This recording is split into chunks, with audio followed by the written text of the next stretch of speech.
time in this city. We were starting a film called Flatliners. Chicago-style hot dog, deep dish pizza, or Italian beef, what would be your go-to? The article for the Brat Pack, the article was based on St. Elmo's Fire. Yeah. And I took my daughter, who was 8 years old, into Chuck E. Cheese, and I've never seen parents leave a place so fast.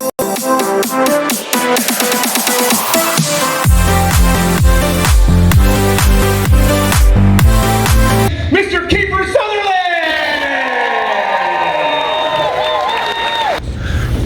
How are you all?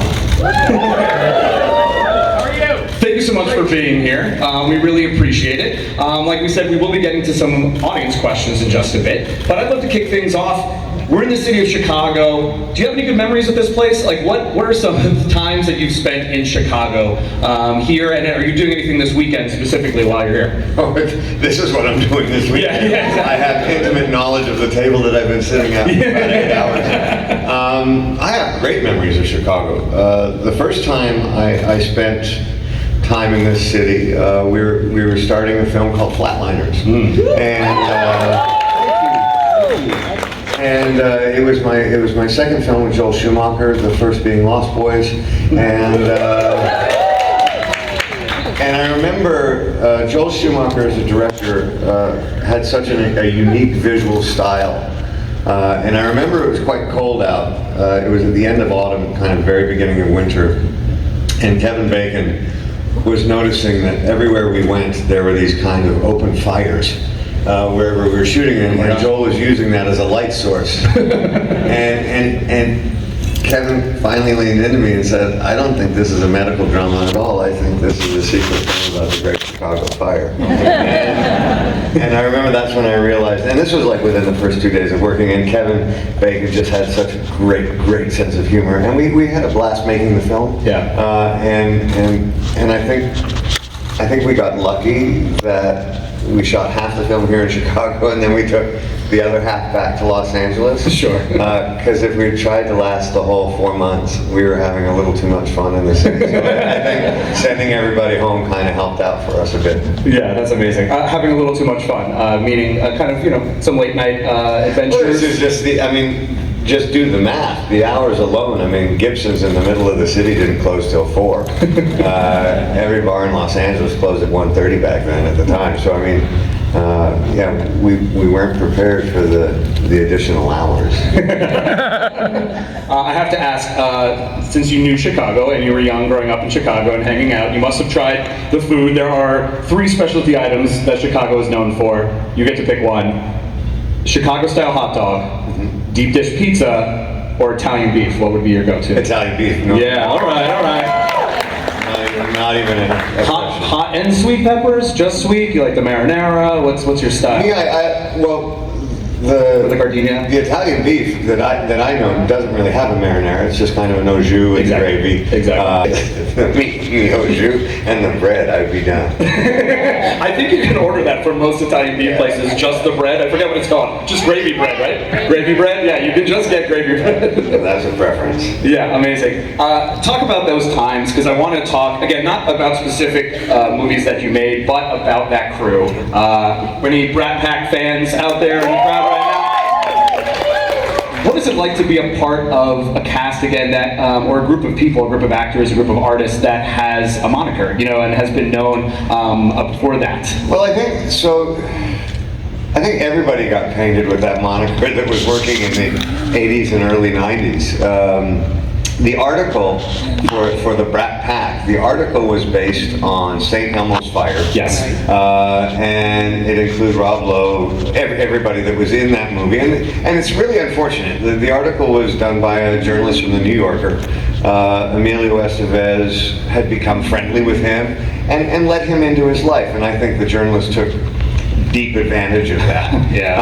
And he invited the journalist, because he was talking about these other actors that he was doing a film with, and he said, "Well, let's all go to lunch and you'll get to meet them and it'll be cool." And so Emilio, I think, felt really bad that everybody got kind of painted by that. I got to do Young Guns with him. This is the nicest guy on the planet. Yeah. One of the funniest guys you'll ever meet. So I think that you know, I think certainly at the time, I don't think anyone took it as a positive thing. Sure. Because we were working and we were working hard and we were trying to make really good films, and I think we did. You know, when I think of the films in the 80s and the 90s, I'm really proud of that work. So it doesn't make you feel good to have something trivialized. For sure. And to have yourself trivialized like that, especially by a journalist who had never risked anything, who had never put himself in front of an audience before, didn't know what that was like. So clearly I sound like I've still got an issue with it. And it didn't really I had an issue with it because I saw it kind of hurt other people. For sure. Yeah, not being included. So yeah, and I just, you know, and it's just, I'm not much for clubs and labels and all of that stuff. Yeah, you know? I love it. I love it. Yeah. Well, I mean, we have a ton of fans here that were fans of those big 80s and 90s films. Am I right? Yeah. So we thank you, regardless of the name attached to it. We thank you and all those actors for the amazing work you did back then. And we're all here today, so that leaves me. You joked earlier about being at the table all day, 8 hours, you know, at a convention. But I'd love to just hear what it means to you to have fans line up to just get some personal time, to talk to you, to get your autograph, to get a photo with you. What does it mean to you to be at these conventions? It means so much, and just so you're aware, I mean, I'm absolutely aware of the fact that we're selling a photograph with an autograph and this and that. But without the structure of this, there isn't another circumstance that I would ever find myself in that would allow me to meet as many people who are fans of either a specific film or the body of my work and other actors' work. Yes. The truth is, and I say this kind of when I play music concerts a lot, and because that's the other kind of assembly that I have of people that are fans of other stuff. I've been able to work as an actor professionally since I was 15 years old. It was a fantasy. It was the greatest gift anyone could possibly receive, and now I have people that are coming to music shows and that are letting me play music in front of them and allowing me to do that. Storytelling is a passion of mine. It crosses a lot of different genres of entertainment, but I've had one of the most extraordinary lives anyone could ever imagine, and it's because of you. My life and everything I've been able to do has been because of you and the support that I've had from you. So to be able to at least come to a convention in the context and structure of this and simply say thank you, you know, it doesn't even scratch the surface of the debt that I feel. But you guys have given me the greatest life of all time, and I cannot thank you enough. Yeah, let's hear it. I love it. Thank you for that. Is there a memorable experience or maybe a unique gift or something that a fan has asked you to do at a convention that sticks out in your mind as a fun occasion or maybe just an emotional occasion? Me, when I see people in the costumes, I think that's just cool. It's just the level of commitment. You know, there was a gentleman yesterday. I'm not even sure what he was dressed as, but it was kind of half elf. It was like if Elf met a superhero and something else. Because he was clearly going to more than one table. And he packed it all in, and I just thought, you know, you're a badass. I think it's so cool that you can allow yourself to have that kind of fun. Yeah. And so I really appreciate that part of it. And again, it's not a specific person or, you know, every once in a while something will stand out. For sure. But the generosity that I've experienced by the folks that come up to say hello is moving, and it's extraordinary. And I think the one frustration that I certainly know that I feel and I have felt with other actors when we've talked about it is that there doesn't seem to be enough time to have the kind of earnest moment that you really want to have with every single person. For sure. But I think everybody's doing their best to kind of get through that, and it's required a great generosity on all of your part. But yeah, I have not done a lot of these in my career, and I'm always surprised about how moving I kind of find it. Yeah, amazing. And doing this panel is super important to the fans as well. So we thank you for being up here on stage because you're hitting a lot of their questions in a sec. You mentioned the funny cosplay. It sounds like either a cool mashup or maybe like a D&D character. Those always are fun to see because it's coming from an original creation and original character from that. Is there anyone that you were a young lad coming to a convention? Who would you have cosplayed as back as young Kiefer? Did you have any big fandom back in the day? I would have been Ace Frehley from Kiss.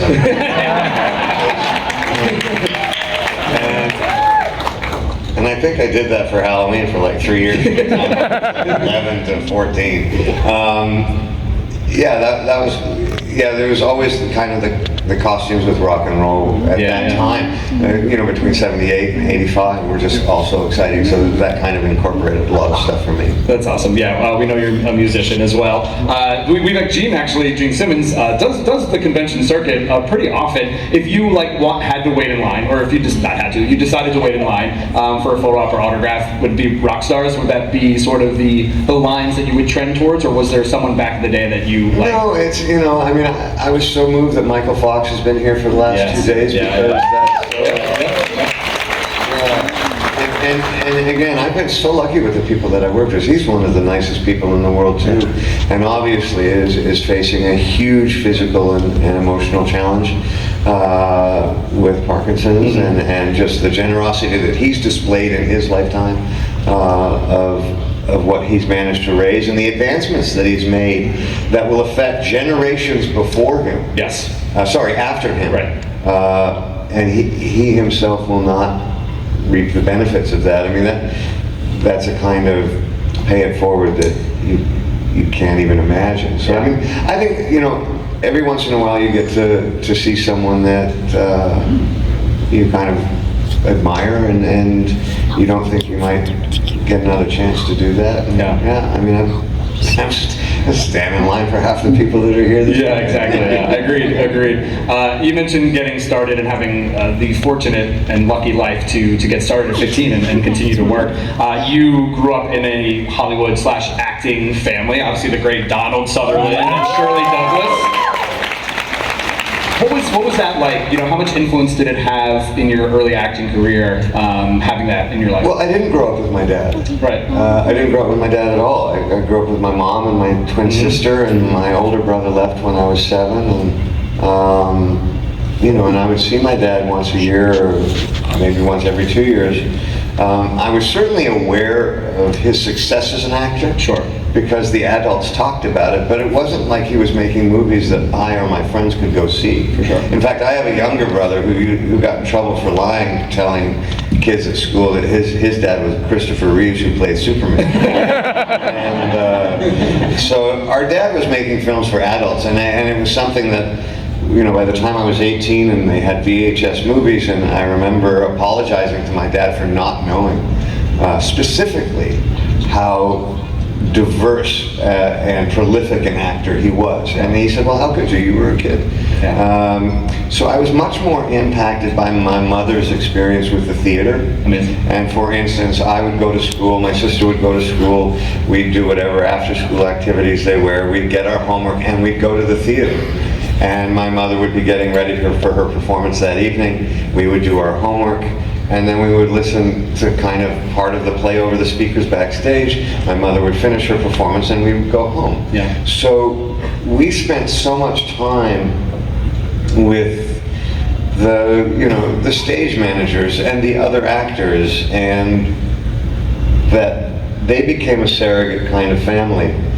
And they were interesting. They were extroverts. They were, they all had skills. They could dance, they could sing. It was much more vaudevillian experience that I had growing up compared to like Emilio, who grew up in Malibu, Sure. kind of around filmmaking. So it was a very different experience. And so when I finally did a film in Canada that got me to the United States, I felt like I was having a real fresh start. Like, it was just so silly, right? You're 15, how could it not be a fresh start? But I felt like I was actually changing direction in the kind of work as an actor that I was doing, and it felt very fresh to me. Whereas someone like Emilio directed and wrote at a very early age because he'd been watching his dad make films his whole career. So it was very different ways to come at it. Yeah, well, we all love our moms, so it sounds like yours is the best too. Yeah, cheers to moms out there, everybody. Yeah. Thank you for answering my questions. I do want to get to our fans now. Again, remember, due to the strike, no specific mention of struck work, but we'll take any questions you'd like to start with. Tell us your first name and your question. Hi, my name is Adina. I've been a huge fan of your work, honestly, since the 80s and 90s were some of the best work that you did. One particular work that we're not going to mention, the question that I have is because I'm an ethical person. I'm an ICU nurse. I've been one for 10 years, and I was on the front lines. And you portrayed a role that was very conflicting with possible ethics that you may have had at the time, and it's one of your more powerful performances in the 90s.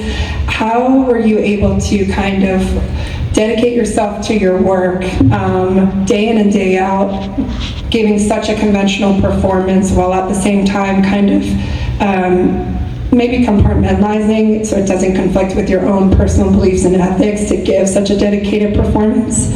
Like, you know, how are you able to just kind of like get into your work, get into your job, and even though things could maybe impact you at the time, you were able to just kind of give a performance that the person that you portray, that I think you know who I'm talking about. Doing very good. I think I narrowed it down to 2 or 3 at least. Yeah, but is obviously not the person who you are or how you were raised. So how are you able to do that? Because as in my role, in my position, in my career, sometimes those ethics are continuously challenged myself. Right.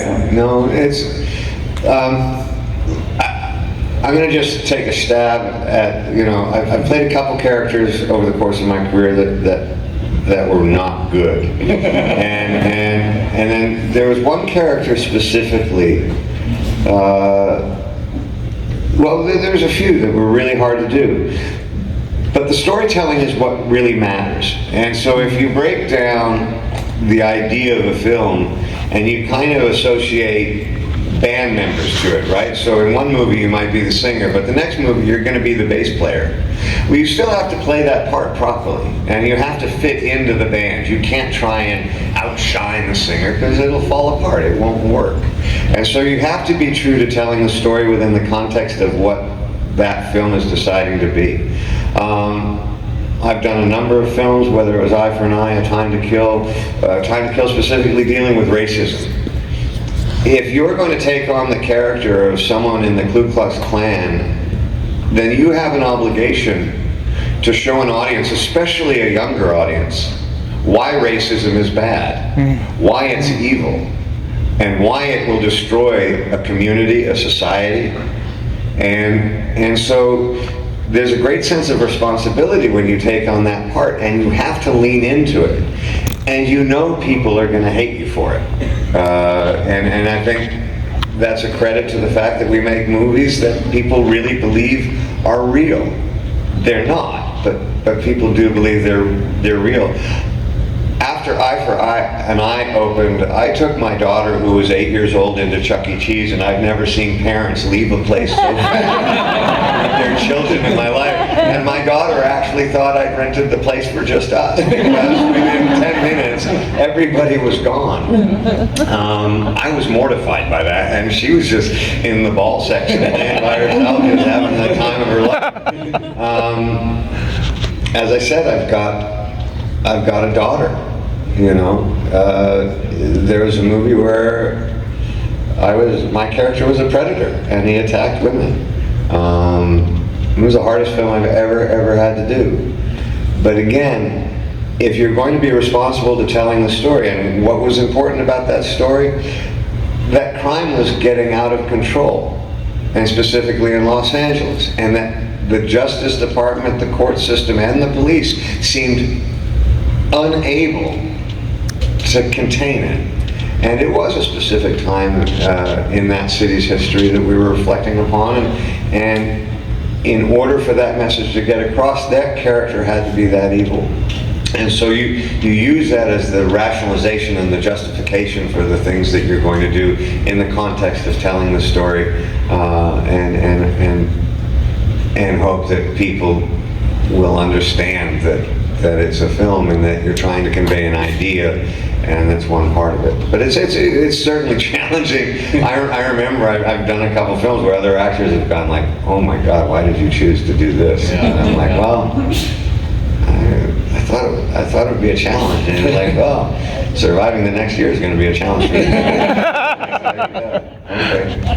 Amazing. Thank you. I haven't done any of those for a while. If you've noticed, I have learned a little bit. You turned the corner. You became a good guy. Yeah. Well, thank you for that. Thank you so much. Great question. Yeah, great question. Let's hear it from everybody. Come on. And obviously, we thank you for all your work with the organization Artists Against Racism. Obviously, it's an important thing for you, and we appreciate that. So, thank you. Well, I've had a great fortune of. I used to rodeo professionally in the USTRC circuit, and so I saw a lot of the country that I just would not normally have seen, all through the Southwest, all the way up through Utah, and as far east as Missouri. And what I found so amazing about these rodeos, and there's always this kind of, this terrible misnomer that kind of in the rural areas it gets trickier racially, and in the cities it's whatever that is. And my experience is that I just did not find that to be the case. You know, when I was rodeoing, I was amazed to see how active women were in the sport. And there was absolutely no issue with that. You had everybody from Native Americans to Hispanic Americans to Anglo Americans, all rodeoing together, all spending time together. If someone, you know, had a harness strap or a cinch strap on a saddle brake, before you could even ask for it, someone was handing you theirs, right? And so there was a real sense of community there, and I was moved and taken by that. And I think we have to realize that the small angry voices that we're hearing out there that are making us feel like our world is coming apart and our values are being challenged. They're a small number of people using technology. It's a very, very big microphone. But I think we need to really keep faith in the fact that, through my experience, the American people are as generous as a group of people as I've ever seen, and my travels have proven that to me, and I think we should take some solace in that. Let's hear it, Chicago. Come on. Pop over here. Tell us your name and your question. Hi, my name is May, and it's really surreal being able to ask you a question. But in elementary school, my entire understanding of vampires came from a specific movie you were in. And Twilight is what you're referring to, of course. Actually, that's part of the question. My brother hated the movie. I used to put it on all the time. I was like 5. That's probably not a good look for my parents, but you know, whatever. And so, like, that's my understanding of vampires. So in a fandom, like, sometimes they do like versus mashups. Who do you think would win? Do you think 80s vampires would win, or do you think early 2000s glitter, sparkly vampires? Kind of leading you here a little bit.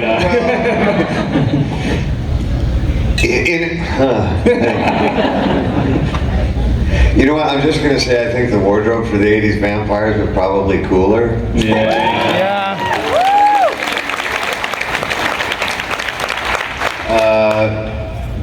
But I have to say, as vampires have evolved over the 30 some odd years or 40 years that I've had experience with mine, the newer vampires seem to have more superpowers. So that's a little alarming. So my group of vampires would have had to charm our way into a lot more situations than I think the newer ones. But it is something that's kind of, and it's certainly not something, I was 18 when I made the film. And I don't think I thought, oh, this is going to be so great, I get to do a vampire movie. I was much more myopic about it, the character, and kind of how can I get this done and how can I accomplish that. And you know, it's not till much later that you're just really grateful that you're part of something that that is iconic within the genre. You know, so as much as I admire Bela Lugosi and the kind of portrayals that he did back in the 30s and 40s, I'm honored to be part of a lineage, and it's just such a great kind of fantasy and idea. So I was thrilled to be a part of it. And in hindsight, as I get older, I start to kind of acknowledge what maybe I took for granted when I was younger, and how thrilled I was to be a part of a film like that. But I don't know who can kick who's ass. Yeah. Thank you. Hey, tell us your name and your question. Hi, my name's Christine, and I gotta say to a fellow Gen Xer, it's a little swoon-worthy getting to talk to you today.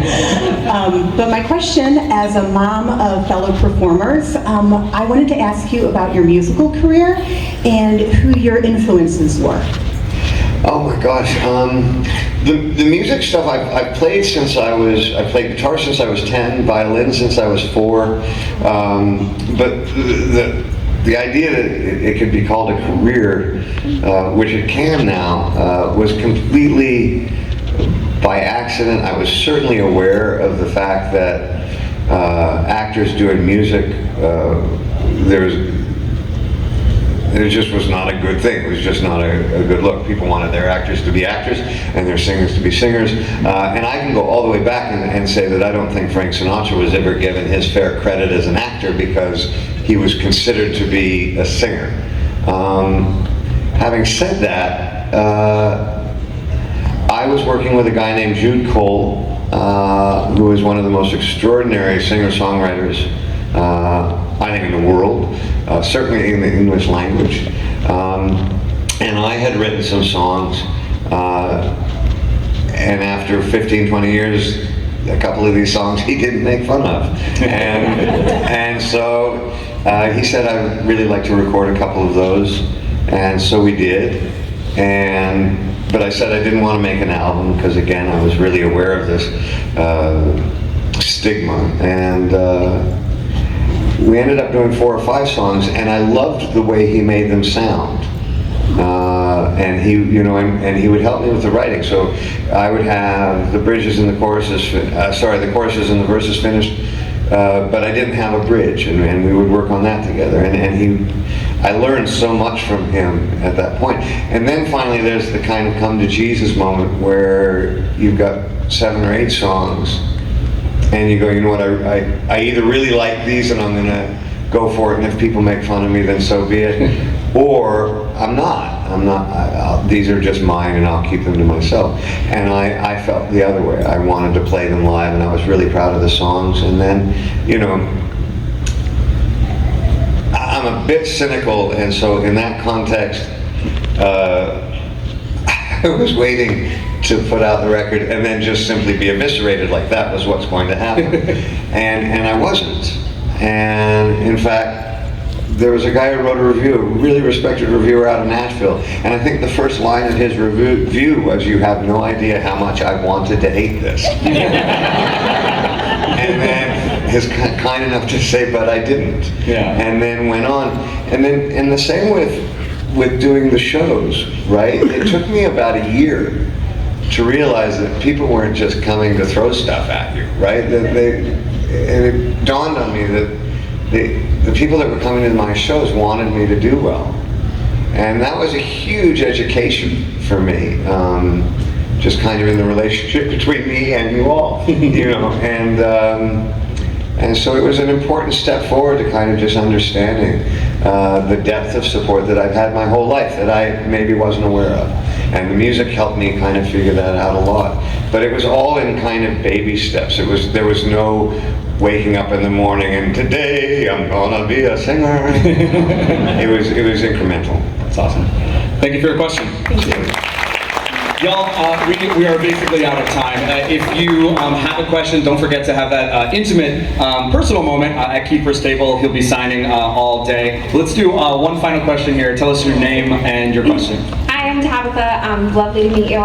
So I actually kind of had a related question to the girl who was asking about the 90s movies. I have a specific 90s movie done in '96 with Reese Witherspoon when she was young. And I guess I I was curious if you had like a memory to share about that, since you already talked about kind of like how to get into the character, but just like a memory around that film or just like the experience of that film. Well, it's so the film that you're referencing, my oldest daughter was at the University of San Francisco first year, and it came out, it was made for cable, but it came out in the theaters just in a very limited response so that it could be considered a feature film. The film was so quirky that it got a cult status kind of almost immediately, and all of a sudden at the University of San Francisco, where my daughter was going, kind of was like a Rocky Horror Picture Show. And I can honestly say that that was the first time my oldest daughter thought I might have been cool. So I have great affection for this really dirty, nasty film. And the great memory that I have from it is Reese Witherspoon, and no joke. And she's a friend of mine. But she looked so much like the Legally Blonde character down the line. That's who I was working with on that movie. She had a little dog that she carried everywhere. She was very well put together, and she was very kind of proper and precise.